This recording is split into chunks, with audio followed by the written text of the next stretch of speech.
This is not a fun talk. Let's just be clear from the very beginning. This is not a fun talk. This is a hard talk. And if you are coming in here and you have a child under the age of 10, you might want to rethink and go to a different session. Because this is about really tough issues, and I'm going to cover the things. This is the worst case scenario session. This is not the what is possible session, okay? I'll try to throw some of those in, but this is the opportunity to learn about some things and think about things that are tough, and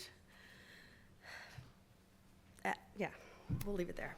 Okay, so some of you know who I am. I have been doing this research studying this condition for over 30 years now. Started in grad school and have continued on. And the mission that Dr. Brown and I started out with was to understand what are the common core symptoms of corpus callosum malformations, corpus callosum dysgenesis, and how does it affect cognitively. And so our studies have come up with some of those, and we believe that if you have a corpus callosum malformation, these are probably part of the picture for you. Now, everything else about the person adds all sorts of complexity and other things. So some of your kids are lower functioning, some of your kids are higher functioning. I know there's some adults with DCC in the room. I'm going to talk to parents in this session, okay? So just warning you, this is very much a focus toward parents session. And I would honestly say for the adults with DCC, you would be better off being in the session with Jasmine, because Jasmine's session is really, really good for what she's doing right now. So for most of you, but unless you're a parent, Kathy, you're a parent, but for those of you who don't have a kid with DCC, I would encourage you to consider going to her session, because it's going to be more helpful. But anyway, I'm going to talk to the parents. So I've been doing this a long time, and that means I've heard a lot of stories and dealt with a lot of really rough things, some of you in the room. And these are the kind of topics where you can offend somebody, and it has a lot of sensibilities about your values and morals and things. And so I will say at the outset, forgive me if I say something that you find offensive or is outside of your point of view. I'm not trying to preach. I'm trying to stimulate thought. That's the goal here, is to get some ideas and get you thinking. I don't know how you should handle these things. Each kid, each family is different. Each circumstance is different. But this is to stimulate. So, it's a stormy time, right? And one of the things that you need to know is that for most people with ACC or DCC, adolescence is prolonged. It is not the teen years. We say teens, but it's really usually through their 20s. And there's an ongoing developmental curve and learning things, but if you have to learn everything by rote and a lot of the complicated things by practice and routines, and it takes a lot longer. You've seen your kids struggle to learn social skills because they don't have the intuition, they don't have the quick feedback loop to know that the guy who was mean to you yesterday is really not your friend. So if you don't have some of those emotional feedback loops, things take longer. So a lot of times, young adults with DCC, one of the hardest points is as they finish high school, get out of a very structured environment, and some are able to go on into college and do okay, a lot, or go on to a workplace or have somewhere to go or something to do, but a lot feel like everybody else took off and started being in this new world of life, and I'm left behind. And often feel like, and this is not fair, I am that age, I should be able to do these things, I want to be. and don't always have the insight to recognize why. And so they might blame you. You're holding me back. You're the reason I can't go to that school, or I can't be independent, or I can't do these things. So we've been working a lot in the adults program to help the adults with DCC understand what their condition is and how it impacts them so that they take ownership of it and hopefully don't blame as much. But in the meantime, through these adolescent years that start off, these are some of the things that I think of as core issues. And another caveat I'll throw out, how many caveats can I throw out at the beginning of this session? I am not a mother. I am a stepmother, and I am a great aunt and an aunt of many, many, many, many kids. So I am taken that role of being the one that in their teens, for a while I got to be the cool aunt. I'm a little bit old for that now, but my stepdaughter was about 19, 20 when she came into my life. So this period of time is a time that I kind of get. And I care a lot about that transition. So I just give myself a little bit of credibility, but I haven't walked in your shoes. So I think for parents of people with disabilities, for all parents, safety is one of your main concerns, right? You are always trying to give your child as much freedom as you can with enough structure to help them succeed and limits to keep them from falling off the planet or into trouble or whatever it is, right? So when we get into these years, as the years go by, the safety issues and the risks ramp up. And you're also at the time really working on identity, self-confidence, who am I, how do I interact with the world, how do I take ownership of my strengths and my weaknesses, taking responsibility for myself, and the idea of preparing toward functional life skills. One of the things that, on a more generally positive kind of note, I would encourage all parents, this is anecdotal from years of experience with families, if one of the tools that you have, if you have with DCC, is the use of routines, because you have a limited amount of cognitive energy. So let me back up one step, give you my analogy for this system. If your brain is like the power grid for Chicago, and it does all sorts of crazy things that communicates, you don't know how it works, you're just really glad that the lights turn on, right? And very few of us get into all the details of how it works, but it's really critical. And it powers everything in Chicago. Now, if the power grid goes down, there are places that know it would be life and death if the power goes down. So we have generators. There are, especially in hospitals, places where you don't want to be in the middle of surgery and have all the power go down. So they're backup systems. Are they as strong as the power grid? No. And they cover everything? No. They hit the essential functions and support them within a limited amount of time. And I like to think of brain functioning in DCC is somewhat similar. The corpus callosum is the biggest connective structure in the brain. Our brains were designed to utilize it. It's part of being a human, having a human brain. But our brains also have a lot of redundancy and a lot of resilience built in them.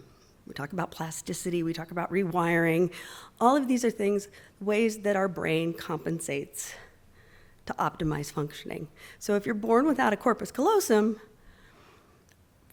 in a lot of different ways, the brain is adapted. And it's remarkable. but it's like working on a generator. You're using backup systems to supplement and take advantage of all of the resources that you have to compensate for not having a full power grid,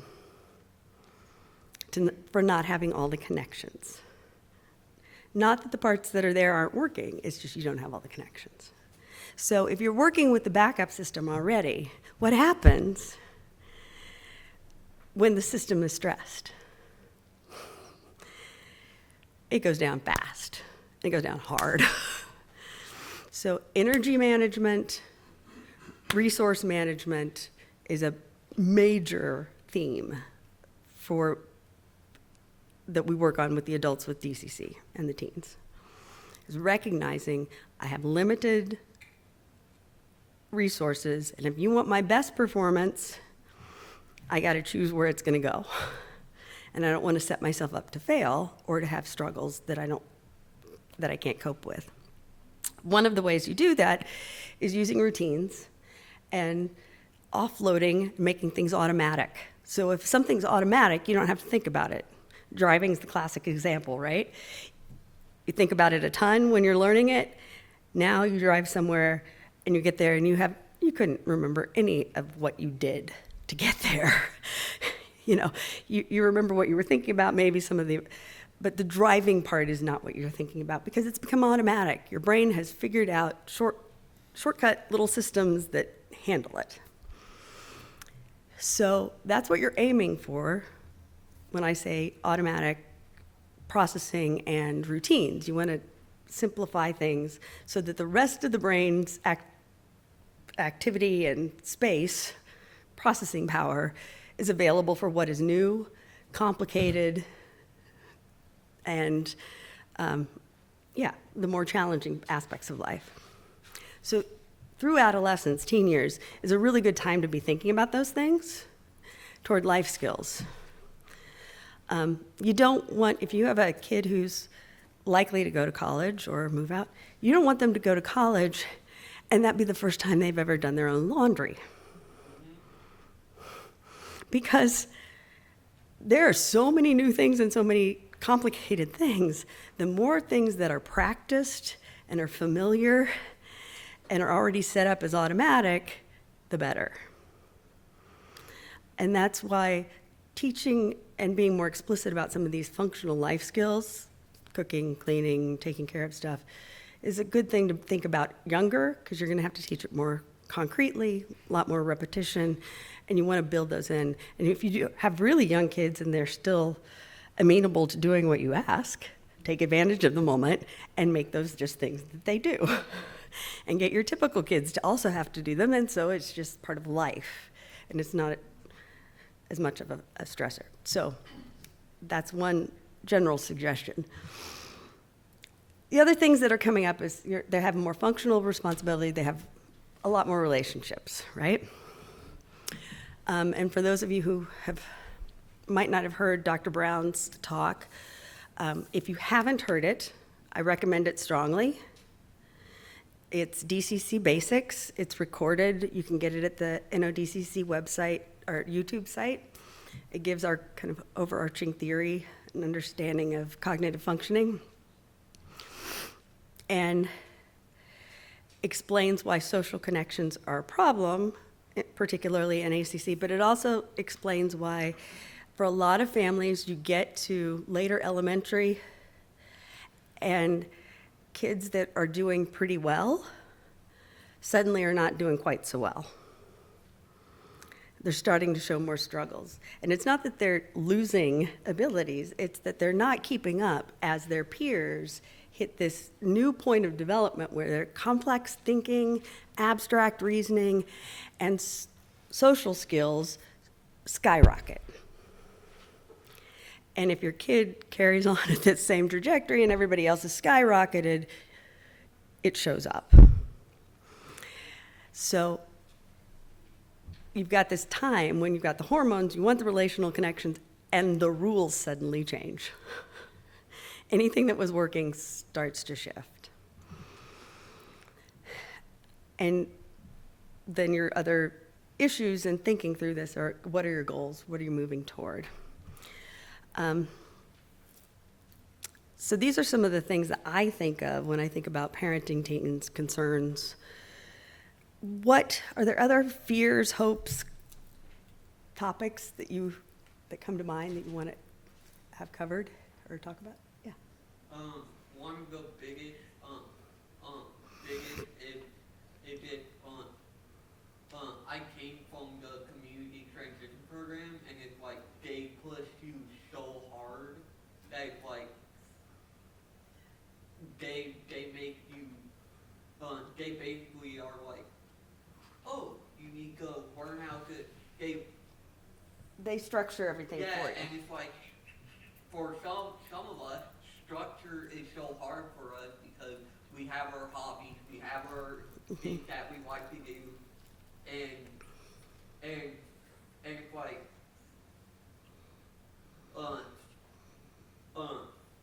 and the hardest thing with relationships, especially for the ACCers and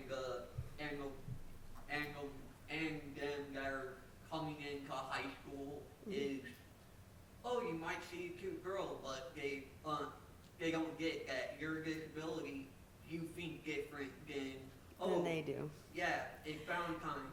Oh, you're not going to do a stereotypical Valentine's. You're going to have something. And this is the kind of thing, I'm sorry, you guys, but I really think this is not going to be a good session for you. I think it really, I don't mean to, I usually don't even let DCCers come into this session because I just don't think it's going to be that helpful, and I think you really would benefit a lot more from Jasmine's. I can come in I strongly recommend you go to the other one because I think you'll find it more helpful. It's just, it's a different topic. So if you guys are willing to, I would appreciate it also, Caleb, if you would go and join Jasmine, because she's really made a program that is for you guys. And this is for parents. And they think differently, and I don't want to offend or get distracted from our topic. Thank you. Thank you. Thank you. I appreciate it.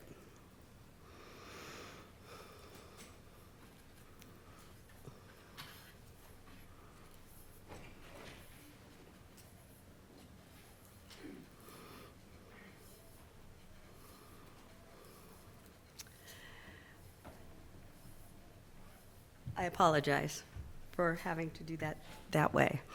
I typically set that up ahead of time and kind of got taken by surprise.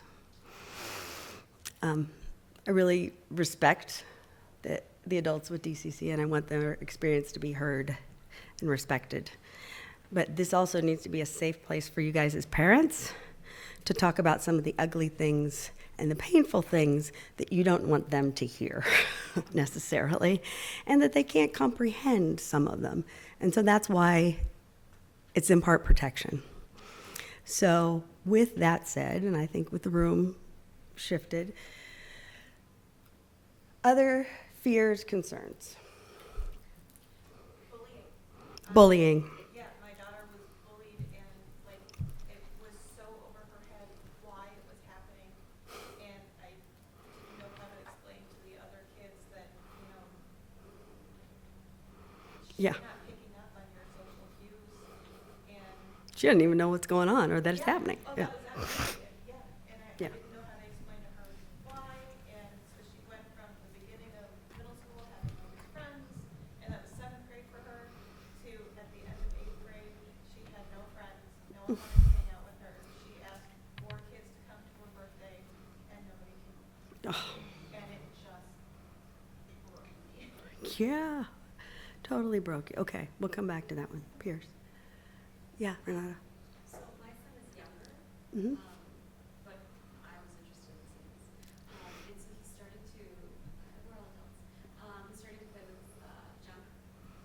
And that's just like all he does. Like, buddy, I'm like, hands on your pants, buddy, hands above the blanket, buddy, that's something you do in your room when nobody else is around. But I have to do it all the time. Okay, we will definitely come to that one. Okay. Vulnerability to Okay, substances and peer pressure. So there's peer pressure, there's the bullying, and then there's also the peer pressure. Mhm. And then I think there's, what society makes. So my daughter is a completed year. She's had a boyfriend for 5 years.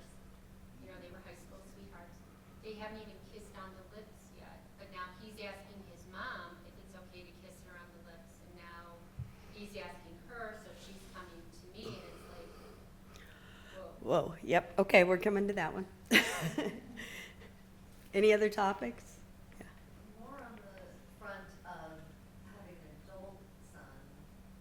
He wants to date, but is so hesitant. He has a lot of friends who are girls, but like scared to Mhm. get that. Right, yeah, He knows he doesn't read the social cues. okay. Having some sexual curiosity with people that are under 18. Mhm. Okay. Something I've been wondering about lately is more around, because I know we have lots of ads on TV in Australia around consent. Now that's hard enough for us. I can't imagine how it's going to be for our kids. Yeah, consent, good question. Consent's gonna Mhm. be huge. Yeah, I have a son that's 30 years old, and he really wants a girlfriend. He's always wanted a girlfriend, and he gets the hooking up of, Mhm. the relationship part. And he hasn't had an intimate relationship, and breaks your heart. Yeah, That breaks your heart. yeah, yeah. Mine's just going to go into middle school, and the fear is it's along the lines of the bullying. She thinks she's being helpful when I feel like a lot of kids think she's bossy, and then she doesn't understand why they're acting the way they are towards her. Mhm. Because she sounds very bossy, but she thinks she's being helpful. And I figure out how to help her do that, because I don't, she has a very good core group of friends right now that have Mhm. been there for years, and I'm afraid middle school they're gonna leave her. Yeah. So some of the bullying and the social stuff, definitely go to Jasmine's session on the psychosocial. Yes. We'll hit on quite a bit more of that. But this just helps me have ideas as we go through this. So thank you, that's great. So one of the first things is being aware and thinking about your child's vulnerabilities. And one of them that you just mentioned is being naive, not seeing cues, not recognizing the communication between others, not getting the change in kind of social rules. We've got data demonstrating that, yes, the difficulty in reading emotions sometimes, particularly negative emotions, they tend to believe everybody is sincere. Even as adults, when you have people rate social interactions, they overinterpret things as sincere, and they miss sarcasm, they miss lying, they miss deception. So that's a real vulnerability when they're an easy target, often. And they tend to be pleasers, sometimes, some are, and trusting if they're used to being cared for. So how do you start to build in some skepticism without totally shutting them down? And they're at a point where they long for friends and they long for relationships. And so you want to facilitate that while teaching these really complicated skills. And so I'm just going to go through some of the vulnerabilities, and then we'll talk about tools in a minute. One of the other vulnerabilities is difficulty generalizing from one situation to the next. They're in this classroom, they learn this group of people, they learned it, and then next year it's a new group or it's camp, and it's like, why are we starting over? So socially, these complicated ideas, thinking about how to make them clear that it's, you might need to refresh when you go into a new situation. Can somebody get me water? Sorry, I've had a cold, and I'm gonna cough.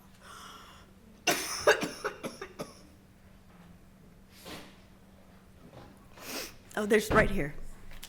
Back. I've got one. Thank you.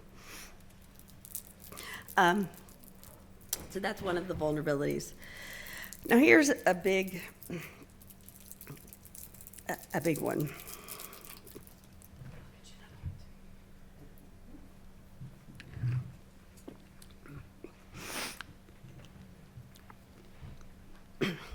What does the world see them like? What do they see themselves as? How realistic are they about their weaknesses? What are the expectations that other people are going to have? And those of you who have kids that don't have any visible, obvious signs of disability are at a disadvantage in this area because there are no cues. And people will presume you look typical, you are typical. And developmentally, you may be 5 years behind. And that's a problem. So thinking through some of these vulnerabilities is key. Thinking ahead and strategizing and doing some interventions. Now that said, we had this session one year, and it was the first time I think we'd done it. And we were talking about the fact that you have a teenage boy who's developmentally younger, but physically developed. It's really important that you protect them from playing with younger kids, because even if they are naive about it and it's innocent, it's not going to look innocent, right? And other people could misinterpret it. Things could go wrong. And so one of our moms very wisely went to her community, used this, did the tool chest, said, hey, parents of younger kids in the neighborhood, please make sure that my son is not with your kids. We all have to work together on this. 2 months later, something happened. And it was so frustrating, and yet at least there was an awareness that this was a possibility. And so those are tough moments, and I will throw out some of these anecdotes because I want you to know it's happened, and there are people in this community that you can talk to if it happens. You're not alone. And your best intentions won't always work. But you do your best to try to shape things and avoid those risky situations. I think of a young lady, nothing that I know of happened, but she didn't understand that she was now developed, and changing clothes in her bedroom with the curtains open was creating a problem. And so that was a real learning thing that had to be if we can't get her to have any awareness and insight because she can't comprehend the other person's point of view or what that could mean. Another component that we're finding is a problem in an ACC is imagining and elaborating and imagining things you haven't experienced. So imagining how the boy next door is thinking. I mean, girls have a hard enough time with that in the first place, but for an ACCer, no clue. So we got to go with rules, we got to go with structure, we got to use the other tools to set those things. But you may be looking at your daughter and thinking, yeah, she's physically grown, but I know that she's mentally about 6. Remember, look from the point of view of the outsider. What do they see? And that is where you start doing your problem solving about risk. I was just in the NODCC back room, and those two were sitting together back there, and they're now both in their 20s and have been a part of this community since they were little bitty. Just kind of fun reminder that you do make it through some of these things. So my tool chest, knowledge. knowing what DCC is, finding things about sexuality and disabilities on the web, having conversations this weekend, and I'm going to have you do some more conversation in this room. Knowing what might happen is key. I mean, that gives you a way to avoid some of the potential pitfalls. And you're going to think about things that you probably never wanted to think about. And I can tell you, there's some parents in here that are just still shaking their heads because they're like, I can't believe we got into that. Never would have imagined. Had no idea that was a thing. Especially when we get to the internet, we get to social media, we get, whoa, all sorts of crazy things can happen you couldn't have predicted. So learning, but then also having community is power. People to come to for help. I think rigidity is one of your tools. So the tendency in people with DCC to be a bit rule-based, and this is how things work. One of the things that was interesting to us when we started questioning teens and adults with DCC about friendships was they had really clear rules, like a friend does this, and a friend does that, and if they don't do these things or if they do this, they're not a friend. Boom.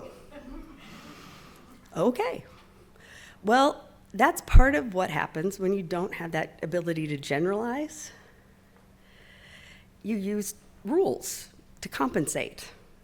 It's a practical backup system.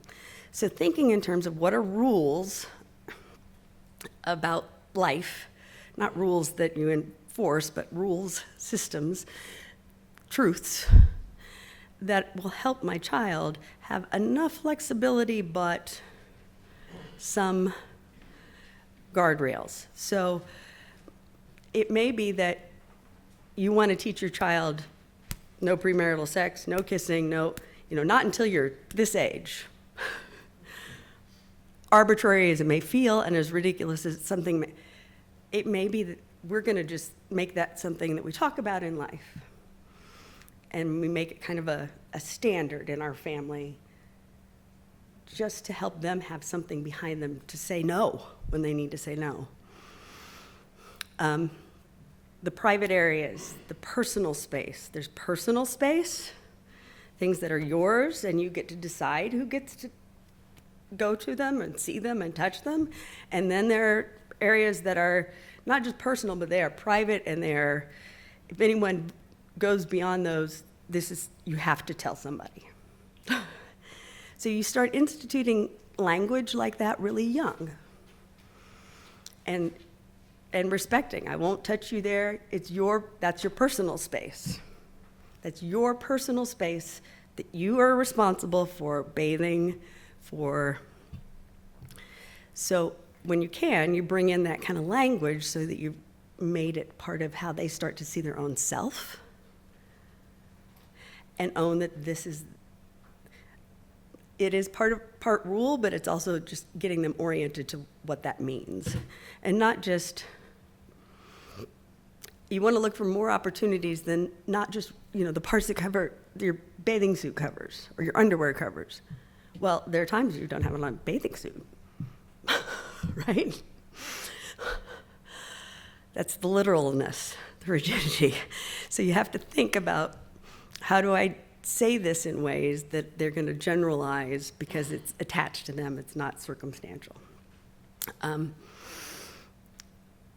Another rigidity example is one of our youngsters was on the web with somebody, and they asked her to come to a party in the middle of the night. So she went. Guess what?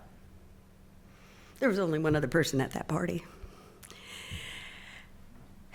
And when that older gentleman got her into his apartment, she got rigid. Well, this isn't okay. This isn't what you said. This isn't how this is supposed to be. And just very much just badgered to the point that the guy took her, left her on the side of the road somewhere, and she was safe. Her rigidity saved her. Her DCC-ness saved her because she was he'd broken the rules. He'd said he was going to do something he didn't do. That's a great example of sometimes the rigidity is a good thing. They need to know this is how people are supposed to behave, and if they don't do that, that's a problem. Okay?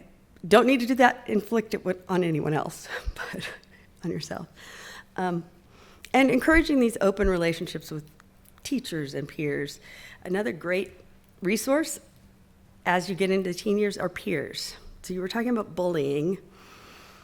One thing that I've heard that has been helpful is looking for the kids in your child's class or grade who are those leader kids that are exemplars, that are more mature, that people will follow, but more importantly, that have some discernment.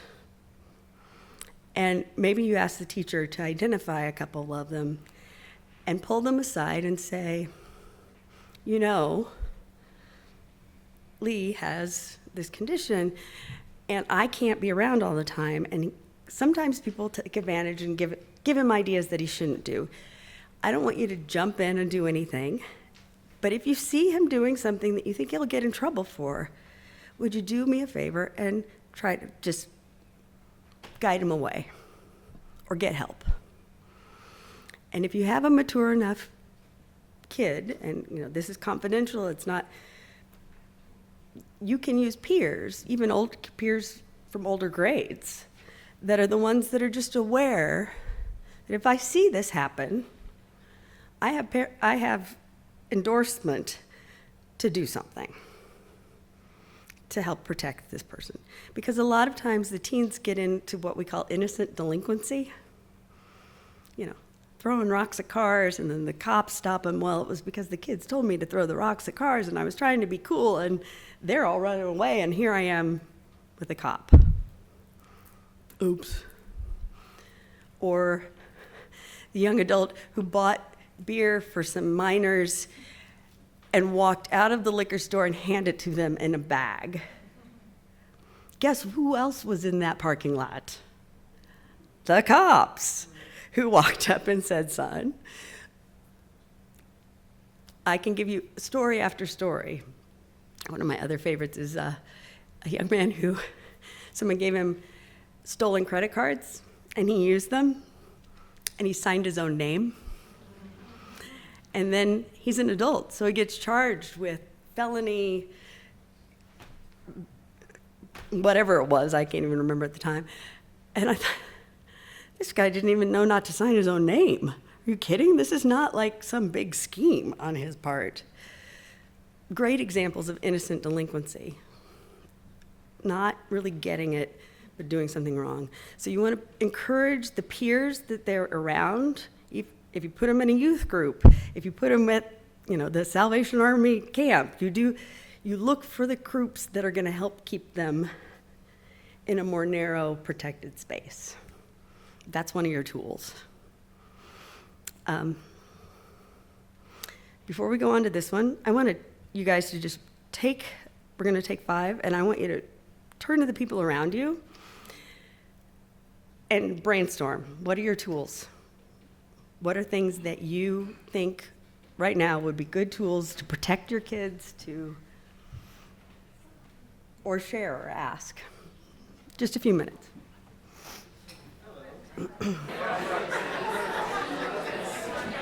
Okay, guys. Now I'm going to call it time. Boop. So many things to talk about, right? Yes.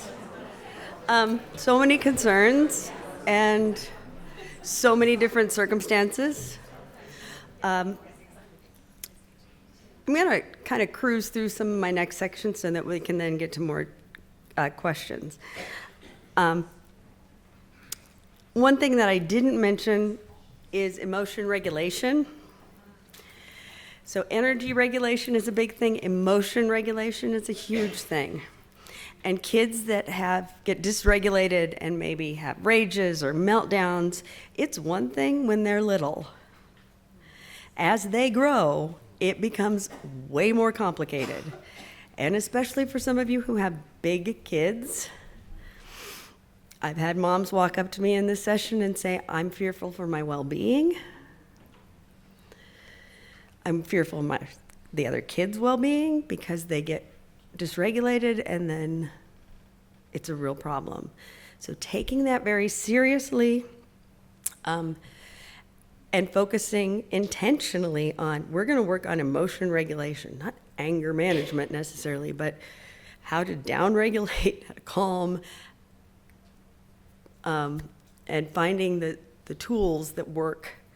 You'll need professionals in your area. I don't have any handy-dandy one-size-fits-all thing, but I want you to think about it that way, that it's not about reasoning, it's not about the topic, it's about downregulating that arousal level so that the person is, or getting them out of situations, and having very clear boundaries. Because often, people with DCC don't learn something until they have it happen really, really profoundly. Another example that I appreciate is a situation with a family that had gone on vacation, long drive, and at some point, kid melts down, and the family member they were visiting said, I can't have this in my house. I cannot have this around my kids. And so the family got in the car and drove all the way back. And it took a few hours in that car until the kid finally went, well, what are we doing? Oh, vacation's over. Because you couldn't control yourself. But it was a major, it took a lot for the parents, and it was a big loss, but it was a big enough event and powerful enough that it stuck. And sometimes they'll have that one event that then they latch onto and they like, okay, I know that rule now. So it's better to go it wholeheartedly in. If you see it, if you set the rule, stick with it. Because as soon as you back off and give them space, and you're just setting room for more larger eruptions. They need to know you're bigger than their eruption. And the other example on that, this is not an ACCer, but my uncle, who's 6'3" football player, high school kid, was in that kind of explosive. At some point, he couldn't get himself controlled, and so my uncle just took him by the hand, and they walked down Main Street. And they just kept walking. And just kept walking. And he's like, what are you doing this? We're just gonna walk until you're ready. Ready. Finally, the kid said, all right, you can let go of my hand. Another mile goes by, and he's like, okay, we can go home. And his point was simply, my uncle's a pediatrician, and he's pretty wise. He's like, I needed to be bigger than that emotion. And he was a big guy, and he needed to physically be moving, and we needed to be outdoors, but he needed to know that I was not going to be cowed. I was bigger than his emotion, and it was a shift for him because it gave him a process he'd gone through, having that huge emotion, somebody being bigger than him, and then him recovering. And I saw your hand. We'll come back to it. I was just going to say with the big event that they learned or whatever, that you can quickly refer back to it in a heartbeat. They remember it, and then it helps the situation. Because it's such a big event, it's an easy cue. So those are just a few things. We are I realized I didn't have anything about gender identity in this because this presentation was created 10 years ago. And the only thing I'm really going to say is that through adolescence, identity development is the task, and relational skills are that is what you're working on, figuring out who you are, how to relate to the world, how to relate to other people. And for people who have a hard time handling uncertainty and who are easily overwhelmed and need rules and guidance to know how to handle even the most basic social interactions, this can get totally confusing. And sexual orientation and who you're attracted to is one thing. Gender identity and what you are, male, female, other, whatever, is another thing. It may be, these are the situations where you have to really think about, how do we as a family want to handle this? What are how much flexibility do we have? And how much do we want to help our child sit with the fact that how you feel right now may not be how you feel always? That you are uncomfortable, and everybody's uncomfortable at this age. And, you know, if you want to wear skirts or if you're going to try something on, being very, just talk, and talk about the emotions and the discomfort behind it, and allow for it to evolve. That would be my, as a clinical psychologist, that's my general encouragement, is let it be a developmental process and see where they end up by 30. But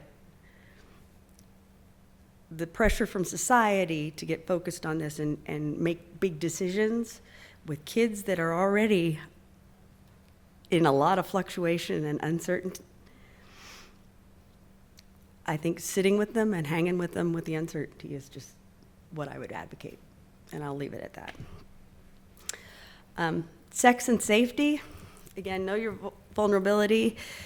What are people going to assume by looking at them? How would the situation look to other people? Is there a legal risk? So somebody said something about minors. As soon as someone is 18, the world changes.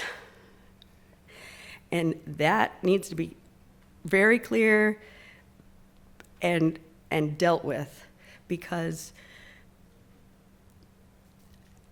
they may not be able to even kind of conceptualize, this is a peer. I'm in the program with this person. We all get along, it's great. You're 18, she's 15. And you may be developmentally appropriate or, you know, consistent, and you're getting along great, but you have risks. And so just being very vigilant about that, and in every situation, checking it out. If there's a new girlfriend, new boyfriend, find out the age, find out the situation so that you can provide guidance. And I've had situations where a younger female was the one who led the older boy into the problem and then got into the legal trouble because they're gullible. And people will presume that the boy's the perpetrator, even if they are guileless and clueless. And it's a lot to figure out under the circumstances. So if you don't have rules in place, like that girl did that said, this is not how this is supposed to go, then when all those hormones start flooding and there's this peer pressure, they're not going to make any good decisions at all then. So that's where you want those rules. And then are other people at risk? Could they hurt someone or threaten someone without realizing they are? Yeah. How do you deal with siblings? Like, I get the whole rule of identity, you see that every day, but in terms of like older brother, younger sister, is it kind of a wink, wink, doesn't apply to you? Like, or don't say anything to your brother, or is it just like, this is our rule regardless, you know, until you're 18? I don't know. I think each family, it depends on your siblings. I mean, because there are some siblings, it's like, yeah, this would be just a good rule for the sanity of our whole household. Let's just keep it this way. And we're going to live in the 1950s, and that's fine, you know, because it's better that than the alternatives. Or if you have a child who's more mature and can handle it, but you do have to protect They can't see their sibling doing something that they can't do without it being a discussion. And so with all of these things, going back to the knowledge is power, this is where they need to know this is their diagnosis. These are their vulnerabilities.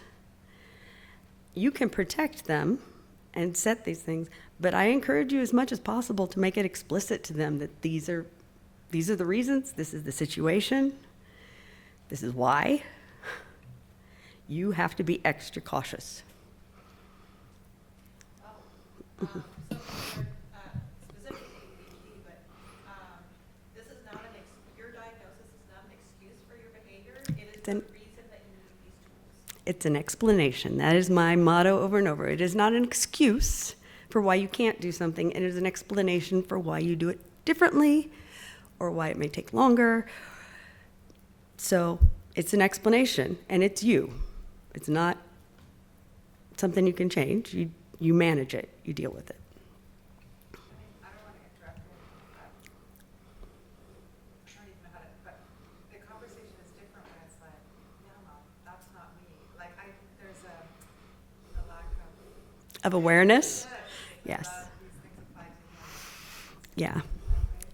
Yeah. Well, and that's the thing about imagination and elaboration. You're not going to be able to have these conversations about possible scenarios. You have these conversations when they're coming up, when it's happening.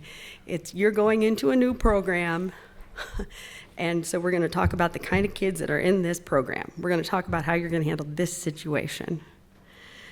Not referring back to necessarily previous situations, not imagining something you haven't experienced.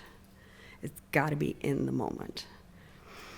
And there are a lot of things that I think are important for you as parents to just stop and think about. You know, what are my assumptions about my child's capacity for relationships?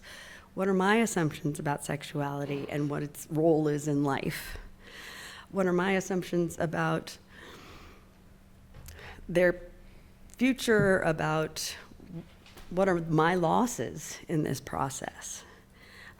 There are adults with ACC that are married and stable, and there are some that are not. There are some that have been in really bad situations. It covers the gamut. But you know the vulnerabilities are, this is probably going to take some extra support. They might need to find somebody who also has a slower processing speed so that it matches, so it works together. It really varies, but I think taking time to think about that and not just have it challenge your own assumptions is my point on this. And watching for how they do things that are successful, how they do things when it doesn't lead to success, and then explaining. Very concrete, you're going to talk about friendships, you're going to talk about what happened. You notice she turned away from you when you said that? Or she just turned around and looked the other direction. That means she's kind of ready for this conversation to be over. So we need to move on. You're going to be that explicit. Better to be that explicit and teach the rules than hope they get it. So all these little cues that we take for granted, start thinking, how do I tell my child, that's why this happened, that's why this happened. And there may be some things that, you can't mend to those friendships because now they're different. Maybe it's a point of saying to your daughter, this is part of having DCC that's going to be hard. Everybody else is going to grow and understand things more quickly for a while. And you're kind of on a different path, but you're still growing and you're still learning, and we're going to keep working on it, and we're going to figure out ways but it's going to be hard for a while. And better to tell them, this is what's coming, and this is why. This is the explanation. It's not that you've done anything wrong. It's not that you're bad. It's that your brain was made differently, and you don't process things as quickly. I can't even say that. And this is part of having DCC. And make it a reality that gives them structure to what's happening. And that's part of my knowledge is power thing. They know it's not my fault. I have this condition. I can't keep up.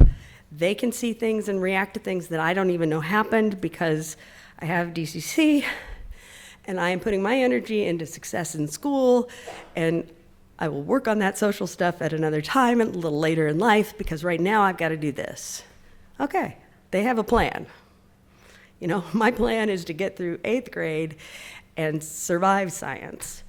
And I'm going to put my head down in the hall and get through it and know that it's going to be kind of lonely for a while, but I'm tough. I can handle lonely. Because kids can. So one of the stories I told the adults with DCC is that when I was in the 4th grade, I was the weird kid.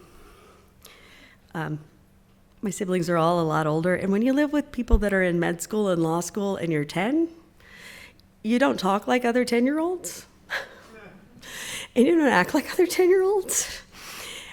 And I really always thought, they have some language and some way of communicating with each other that I don't get. I just don't have I don't know what they're doing. They're from another planet. And at some point, one of the kids said something really awful about me in the middle of class. And the teacher took me out in the hallway and walked me up and down the hallway and said, "You're different, and they don't get you. And that's going to be hard, and it's going to be lonely. And that's okay. You don't want to change yourself to be like them. You're just going to have to hang in there. Because by the time you're in high school, some of them will have grown up and be able to be your friends. By the time you get to college, you'll have some good friends." I was 10. But it worked. That structured the next decade of my life.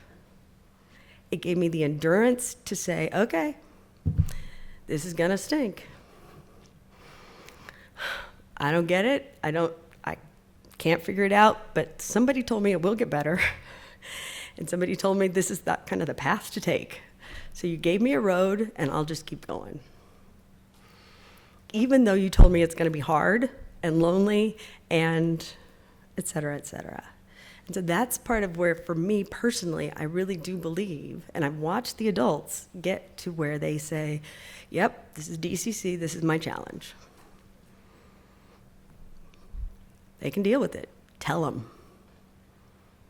Don't protect them. They're not children anymore. They need to be the ones that are making the decisions in school about their workload. They need to be in their IEPs in high school. They need to be a part of these discussions if they can. It's theirs. So that's my other thing. All right, last part here is confabulation. And this is confusing, right? So how many of you would say that your child with DCC can lie effectively, can really deceive you, can convince you of something that isn't true and get you to do what they want you to do? And you don't know that it's happening. I saw a bunch of hands up and... Sweet and innocent face. Yeah. You can't, but the hands started dropping when I started getting into more deceiving and manipulating you intentionally. Not very good at that, typically. In fact, really bad at it. It's pretty obvious if they're trying. Now, they might say they did something because they know that's the right answer. And that will make you happy, and everything will be fine. They may not even get that the fact that they didn't do it is a problem because they gave you the right answer. Okay? You're happy with me, right? I did it. Did you do it? Oh, Like that conflict doesn't always resonate. So sometimes the reality testing is a bit off because they're they're looking at one type of feedback and not another.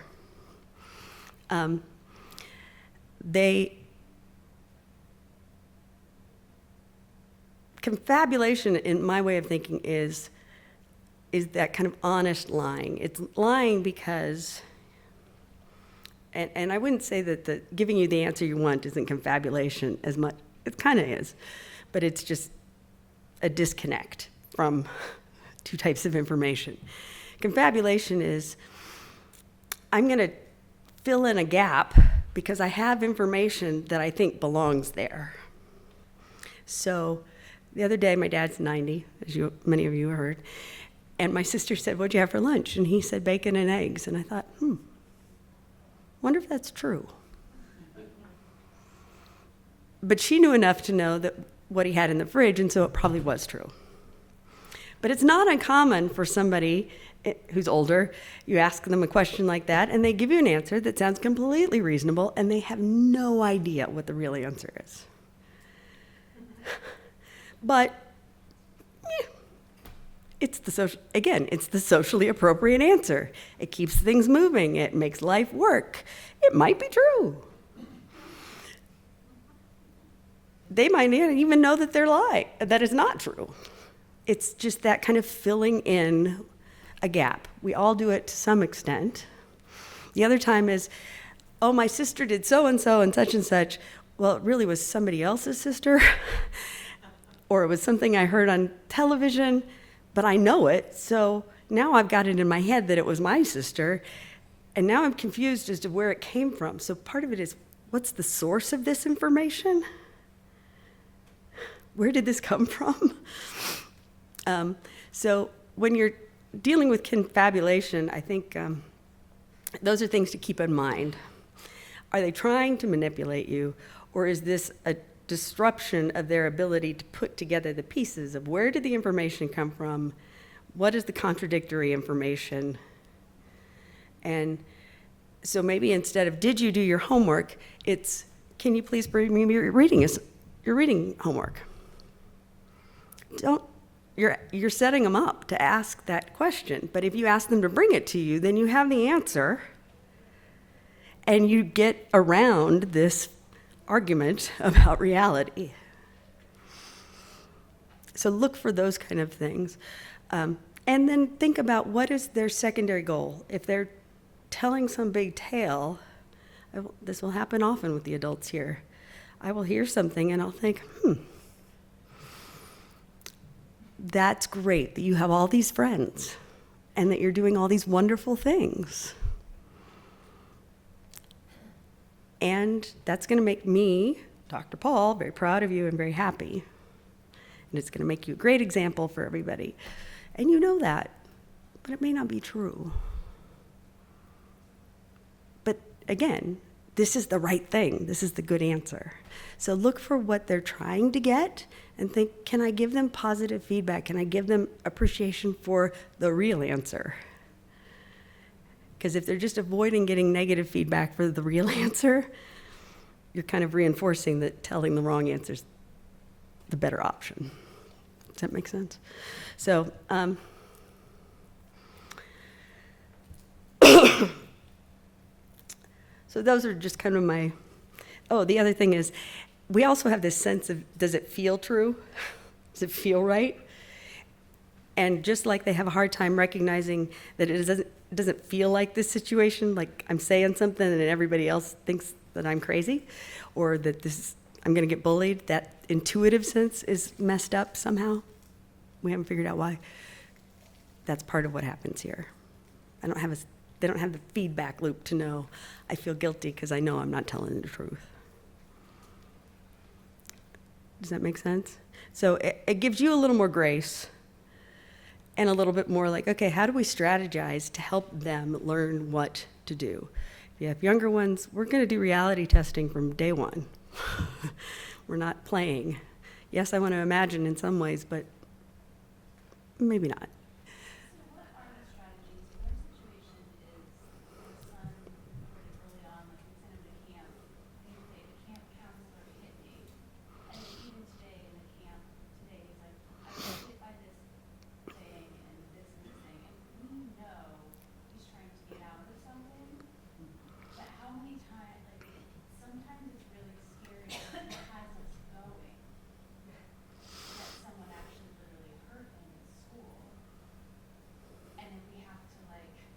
Right. pursue it. So what are the strategies?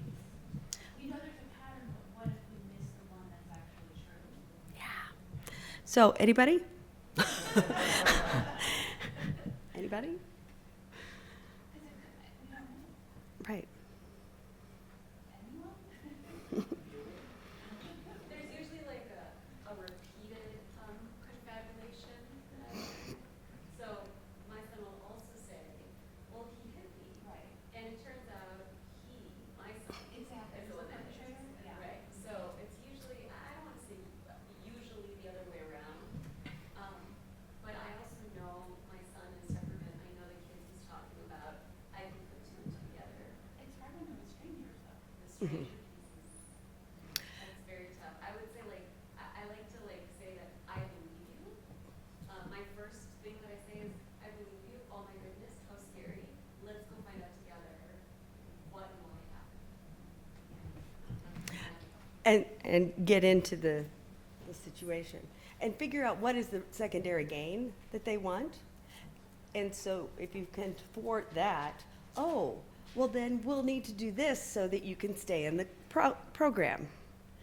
And they realize, oh, that's not going to get me out. You're going to just start problem solving about how to make it work. At least that does discourage it. Kim, you were going to say something? My adult example with my son who was driving a car and came home with a little dent in the car, resulted in a confabulation about how that happened. We were able to break down because he was convinced, told us it happened, probably whatever, was fearful. I don't know why he was afraid to tell us how the dent came about, because it didn't matter. It was just a different location than what he had described. We were able to break it down by telling him we could get access to the video at the location. So once we concretely gave a rule-based example of how we could find the truth, we got the truth through that. Interesting. And it wasn't even, there was no rationale why he told us one thing versus the other. There was no difference in the location. We still don't understand why. We don't know the root cause of why he lied. It didn't change the fact that he had a dent in the car. Right. Well, and did he seem to get that there was a difference between what he told you and what? He did, but we never got to the root of why didn't you tell us on onset that it was this instead of leading us on to this Yeah. whole confabulated story that was not making sense. And those are situations where you almost kind of wonder, did you think it was the other thing? And it was until we talked it through and got to the details that you got to the truth? And we may never know. But those are, classic examples. I think there are two things in my situation. One is the answer that's going to stop you asking me any more questions? Yes. Or, I don't want you to know what I really did because I'm really worried about getting into trouble. Mhm. And I would say to you, this is what I hit home to them all the time, is if you want freedom, you've got to be responsible for what you've done. And if you hide things, you're going to end up in trouble and restricted. So better to own it and take responsibility and let's figure out how to move our way through it than to hide it. Hiding will get you in trouble. And so you shift what the thing is that will get you in trouble, or what is the problem. Yeah. Do we know why they blame us for everything? My daughter, she had diabetes. She went to diabetes camp. She got her period the day before camp. And it was my fault that she had her period during camp. And it's like, I don't control your body. No, like she has whole person separate. So she got her first period at 6. Like, this has been going on for 8 years. You know this is not how that works. It's just, so, do you know Well, why? I don't know about why, but maybe part of the reflection back is it would be really comforting if I was in charge of that, because then I could fix it. I did tell her, I wish that I were so that I could stop it. And sometimes things happen that we don't have control over, and it just stinks. And so you join her in this is really bad timing. Because by getting into this argument about whether it was whose fault it was, you're away from the topic that is distressing. The real topic that is distressing is this is the situation. And so how are we going to cope? It was your fault. It was your fault. I keep trying, Well, it sucks. It really does. It's gonna be 90 degrees this week and you don't have the dexterity for anything, so you can't go in the water. Like, that is awful. I am so sorry. Well, why did you do it? I wish I could have done it so I could have stopped it. Well, why did you? It was the fixating. yeah. And so how do you stop the fixating? How do you set a limit on the fixating? So that's the question. Yes. How do you, when it's hit the point where this is enough, no more, to me, that's the value of timeout. You are no longer behaving in a manner that is socially interacting with the rest of the world, so you need to go somewhere else until you can get yourself under control and come back and interact. But you do not get to badger people with a question that they've already answered. And it's behavior modification. It's not a matter of negotiating or insight, or because it's really, they're not necessarily believing it, they're just fixated. And the only way to stop fixation when you're really, if you've ever gotten obsessed about something or really anxious, I mean, as a therapist, what I say is count the ceiling tiles. Or something, I mean, we want to interrupt it. We want to get focused on something else, something concrete, something physical, do 10 push-ups, go run around the house, count the number of whatever, something that breaks that cycle. I just don't know if anyone else experiences this, and I don't want to get you off track, but when No, I we're- try to stop that and say the conversation's done, I can't, because I definitely get looped Mhm. all the time. Then it will turn into a new loop of, this is what you do, I'm not allowed to talk, but you don't do that, you don't let me talk, and then I'm looped into this kind of thing. Like, it just seems to switch to a new loop of, You don't care. yeah. You're not listening. And you're allowed to You're not talk, but I'm listening. not, and you're allowed to stop a conversation, but I'm not, like, I just feel like it's a new loop. And then I might walk away. Renata, please help. I'm happy to have other, because I kind of walk away from that loop, and then it's like, you walk away, then I'm caught into that loop. And then I'm in trouble. And he's 18 now. And I got it so much worse, by the way, like 17, 8, like, it's definitely like, my Yeah. challenges in this mental gymnastics is. You engage with it until you hit your point, whatever that might be, and then you disengage. You are not responsible to answer everyone these questions. Be okay to be the bad guy. Get okay with being the bad guy. No. Okay. Just disengage and be okay to be the bad guy. So, yeah, you might think I'm a jerk, but I really hit my limit. I'm gonna go to bed now. I'm gonna lock the door. And we can talk again when you're and we can talk again when you're ready to talk about something different. I'm happy Yes. to talk to again when you're ready to talk about something different. This is the way to re-engage. This is the path to success. This is not gonna work, and I'm not doing it anymore. And I'm not explaining it to you, I'm not justifying it, I'm out. But also, an amazing person told me once that Thank you. you can only change one behaviour at a time. So keep the behaviour you want to change and work on that. Don't work on them all together.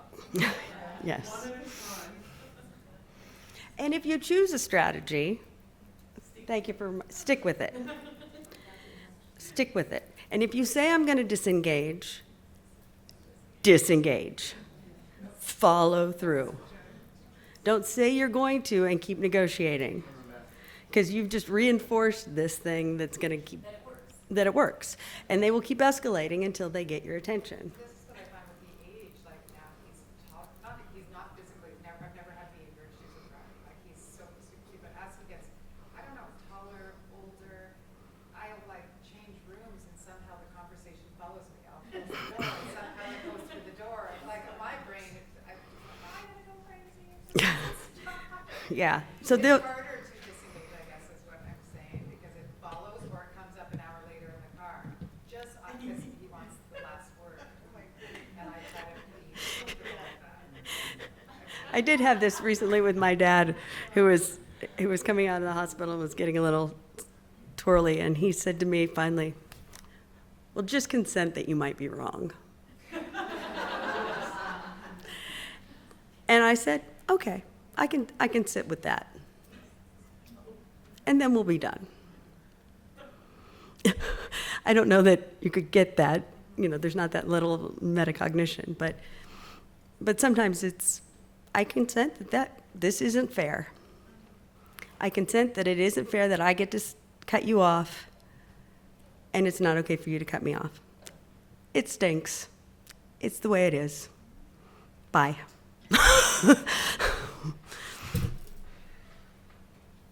I mean, it's just true. Again. That fits into the rules, right? I'm mom. I'm mom. That's part of the rules, I think. Yeah, I'm mom. This is the rule. And I am on your team. And what you're doing is not going to help you get friends. What you're doing is going to push people away. If you do this to anybody else, it will be a problem, Riley. So I'm going to stop you. I don't want to keep going with this. I've done that. And he says, I would do this with someone else. Well, then why would you do it with me? I don't go crazy with that. Like, I'm just, yeah. Just latching on to all of this is very sensitive. I get blamed for a lot, although not my daughter's period. That's fine. But that, is kind of related to, helping her do things.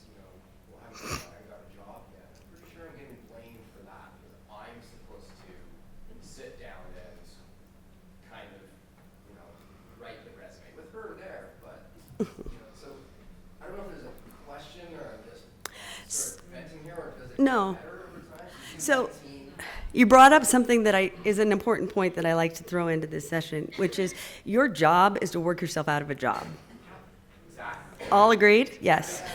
And so start asking the questions in your community about what are the resources for adults.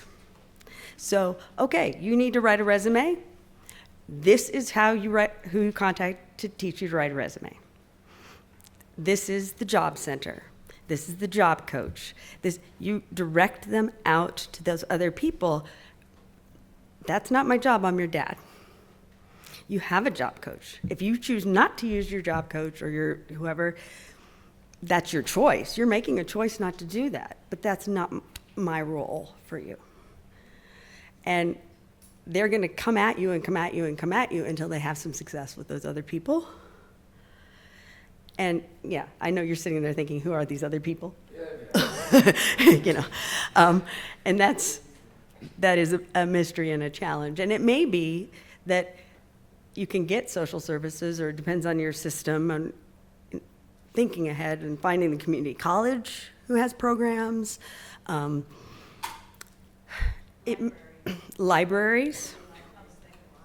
Yeah, if you have ideas, throw them out. This is also a great place for the cool aunt.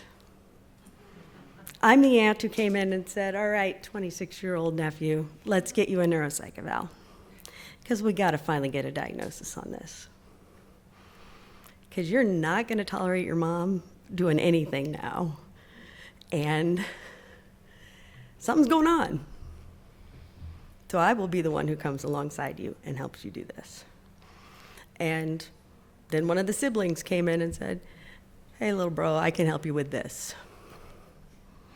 And so you start to pull in the team and let other people handle little bits that they can and are willing to handle or to help with, so that you're not always the one. And that's hard to do when you've been the one for so long. And they will want you to be the one. But it's worth the effort to disengage, because then they have the independence. And the other thing I hit home hardcore with the adults is using resources is not childish. Getting help is not childish. What is childish is acting like you don't need help and then falling into a pit because you didn't get the help you needed. That's irresponsible. That's what children do. And so I will be that blunt with them. That's a child behavior. Children act like they don't need help. Adults know when they need help, they get help, they accept the help, and they move forward. So here's your person who can help you with that. Come on, buck up, be responsible, do this. And that kind of language that is teaching them this is what adulthood is. And you can do it. But I'm not doing it for you anymore because that wouldn't be okay. So I have a 24-year-old who, what you're all talking about, was very much 17, 16, 17, 18. Now as a 24-year-old, I'm a former elementary school teacher, so it's all about routines and keeping that very structured. And now she doesn't do something, like she does her own laundry, and I'll say something like, no, she said, I don't have any shirts, I'm going to do your laundry. Mom, I have ACC, so you know, like she's smart enough now, she uses her disability as an excuse. And I look at her, I'm like, excuse me, that is not an excuse. So it's funny, like, why is it not used to use it, turn it on, like, oh, I'm sorry, I can't remember. What is she saying? And then there's a motivation, like, oh, if we do blah, blah, blah, then we can go to see, a movie or something. Then miraculously, all the things should come right into play. Mm-hmm. But I will, All kids, I think. yeah. And I will tell you that just having met with the adults with DCC, when I said that thing of, I can't do it, I have DCC, I went, oh, please. And they cracked up. Because it's like, come on, guys. You don't get to be grown-ups and children at the same time. I tried that once, Lynn, when I was a teen. Yeah, you tell us. Very big deal. My sister was giving me a horseback riding lesson. I couldn't figure something out. And I said to her, I can't do that because of my disorder. And she goes, no, you are not allowed to use an excuse. No. First and last time I ever use it. So we don't allow our daughter to use it either. Yeah. If anything, it's something that should push you to try harder and not give you an excuse to do less. Yes. And so what I was saying to them is, okay, it's the explanation of why you're going to need to do it differently. So tell me how you're going to do it differently. What's the plan? Let's figure out a plan. If the way you expected is not working for you, if you can't keep your laundry up and enough to meet all the activities, then maybe you need to have fewer activities until you can get your laundry done. I guess you're just, so you start, what's the plan? How are you going to fix that problem? Can I ask a question? This associating thing, 'cause I have the disorder myself, but I have a 13-year-old who loves to push my buttons. And I'm very concrete.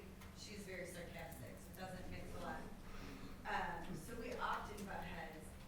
But one thing I have found with her that when she comes to me and I get to the point where I'm like, I want to help and I want to stay out of butting heads, I learned this technique. I can't remember where I learned it, but I'll say to her, do you want to vent? Do you want my advice? Or do you want me to step in? And she gets to pick which one of those choices she wants from me and tells me, and then I'll go from there to help. I like that. That has helped a lot. So what do you want from me? Do you want to vent? Do you want my advice, or do you want me to step in? And that also, by giving that choice, is giving them the power to choose how you proceed. Yeah, yeah. And it gives them the room to say, you're in an in-between spot. I'm, even into your 30s, there are moments when, or as an adult, you're like, I really want somebody to step in right now. Yeah. You see, that system's perfect though. That's almost in every social interaction with anyone ever. Those three steps, but you're picking up on it through different cues. You're being explicit about it. Exactly. Which do you want? And so that may be one of those things that you start using as a routine. And you use it over and over again. And it may be a tool that they then say to their friend. Come to you and say, I just want to vent. Or they say to their friend, like, I don't know what the appropriate, do you just want to vent, or do you want advice, or do you, like, tell me how I'm supposed to respond. By doing it, you're giving them a tool. All right, guys, we need to wrap. Are there any announcements? No, just wanted to thank you for your time. Oh.